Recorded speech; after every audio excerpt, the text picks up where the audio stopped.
Bonjour à tous, ici Corben de Corben.info et je suis très heureux de vous retrouver pour un nouveau tuto. Et aujourd'hui, je vais vous parler d'un truc qui s'appelle un VPN. Alors, vous connaissez sûrement des VPN comme, puisqu'on est sur YouTube, on va parler de NordVPN. Voilà, et c'est un des plus connus, mais il y a aussi Hide My Ass, ce qui veut dire cache mes fesses. Il y a Freedom VPN que j'aime beaucoup par la société F-Secure, enfin il y en a plein, mais ça c'est des VPN commerciaux que vous mettez en place sur votre ordinateur et vous payez un abonnement tous les mois. Moi ce que je vais vous montrer aujourd'hui c'est comment mettre en place votre propre VPN. Et pour ça, vous allez avoir besoin d'un ordinateur évidemment, hein, parce que voilà, il faut quand même pouvoir se connecter à un serveur, et d'un serveur, tout ce qui est le plus bateau, comme on peut en trouver un chez OVH, chez Scaleway, etc. Bon, peu importe quoi. Le serveur VPN que je vais vous présenter, alors il y a plusieurs types de serveurs différents, hein, plusieurs logiciels différents. Il y a un des plus connus, c'est OpenVPN, mais il y en a un petit nouveau qui s'appelle WireGuard, qui est super cool, qui marche vraiment très bien, hein, j'utilise depuis des semaines. Il est très efficace, très rapide, on a même l'impression de ne pas être connecté sur un VPN, et ça permet en fait de faire transiter toutes ces connexions par le serveur tiers. Donc par exemple, si vous louez un serveur OVH aux États-Unis ou au Canada, je ne sais plus où ils sont, enfin en Amérique du Nord, et que vous mettez en place votre serveur VPN sur cette machine, toutes vos connexions depuis chez vous en Europe passeront par les États-Unis ou par l'Amérique du Nord. L'avantage, c'est que du coup, vous aurez une IP nord-américaine. Alors après, vous pouvez prendre, si vous voulez, un serveur, je sais pas, en Asie, un serveur en Islande, un serveur dans n'importe quel pays. Et donc, vous aurez une IP qui sera, une adresse IP qui sera propre à ce serveur. Voilà, le VPN, ça établit un tunnel chiffré en fait entre vous et votre serveur. Ça veut dire que votre fournisseur d'accès ne peut pas voir ce qui transite en fait dans ce tuyau chiffré. Et quelqu'un, par exemple, si vous êtes à l'hôtel, vous êtes sur le Wi-Fi de l'hôtel, si vous connectez votre VPN à votre VPN, la connexion sera chiffrée entre votre ordinateur et le serveur VPN. Donc ça veut dire que quelqu'un qui serait tenté d'espionner le réseau Wi-Fi de l'hôtel pourrait pas voir ce que vous faites sur Internet. Voilà, après la connexion, elle se déchiffre une fois qu'elle arrive. Votre connexion Internet sera visible par le fournisseur du serveur. Donc voilà, donc par OVH, par Scaleway, par le fournisseur par lequel vous passez. Voilà, le tuto que je vais vous présenter, il n'est pas très compliqué, c'est que des lignes de commande, mais il n'y en a pas beaucoup. Ça marche très bien, c'est très facile. J'ai fait exprès d'utiliser un outil qui s'appelle PiVPN et qui en fait automatise tout ça. Donc on va pas se prendre la tête, ça va être super simple. Il faut savoir aussi qu'en termes de coût, ça reste rentable en fait. Parce qu'un abonnement VPN commercial type NordVPN, c'est quelques euros par mois. Avec un serveur comme ça, c'est un peu quelques euros par mois aussi, voire un tout petit peu plus. Mais le truc, c'est que vous pouvez créer plein de comptes dessus. Et vous pouvez mettre tous vos appareils, vous pouvez mettre votre famille, vous pouvez mettre tout ce que vous voulez dessus, vous pouvez même en revendre des accès. Donc quelque part, ça reste plus économique. Voilà.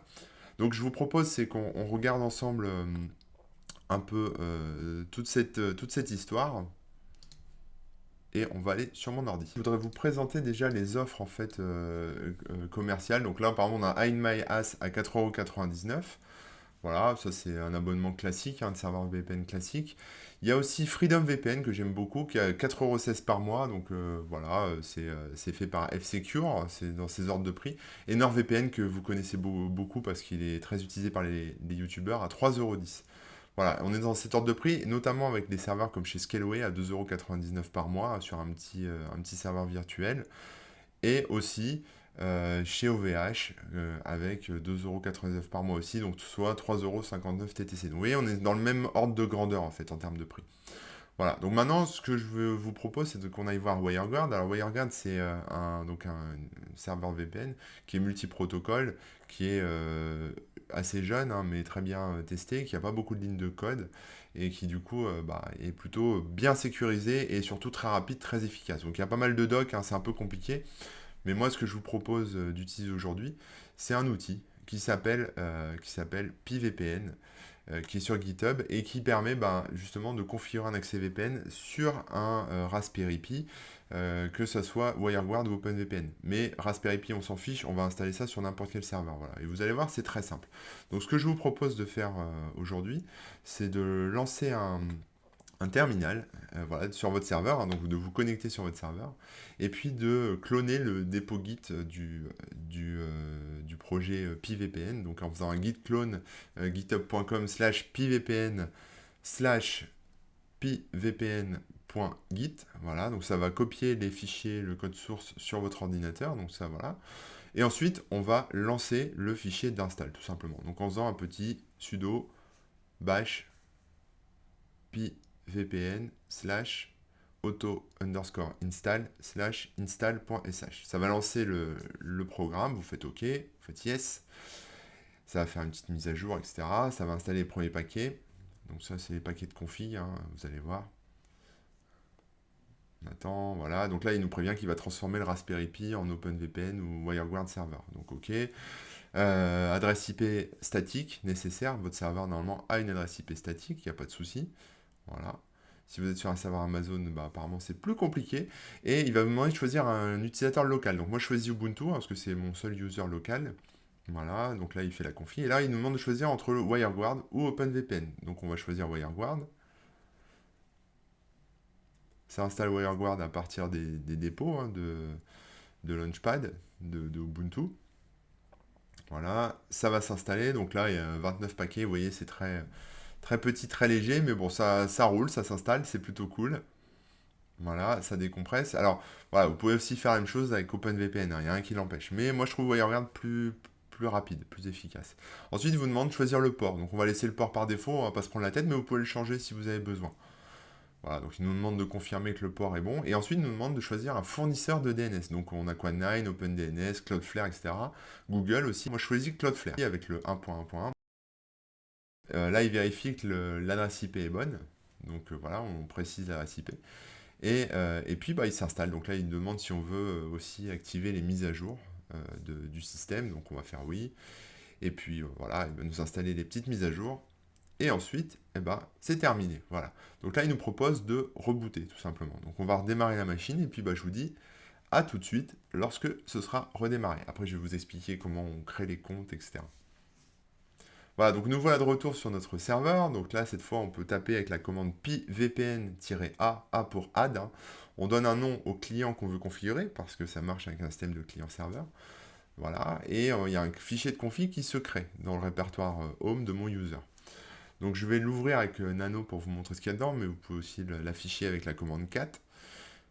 Voilà, et alors vous allez voir que tout le contenu dedans, il y a bah, la clé privée, la clé publique, les DNS de Cloudflare, etc. Donc c'est du contenu qui va servir ensuite à la connexion. Voilà, donc ça c'est le contenu que vous allez devoir récupérer. Mais si vous êtes, par exemple, si vous voulez le configurer sur un smartphone, vous avez l'application WireGuard sur smartphone, vous pouvez faire pivpn-qr pour obtenir en fait un QR code, tout simplement, à flasher avec votre téléphone, ou à afficher, à imprimer.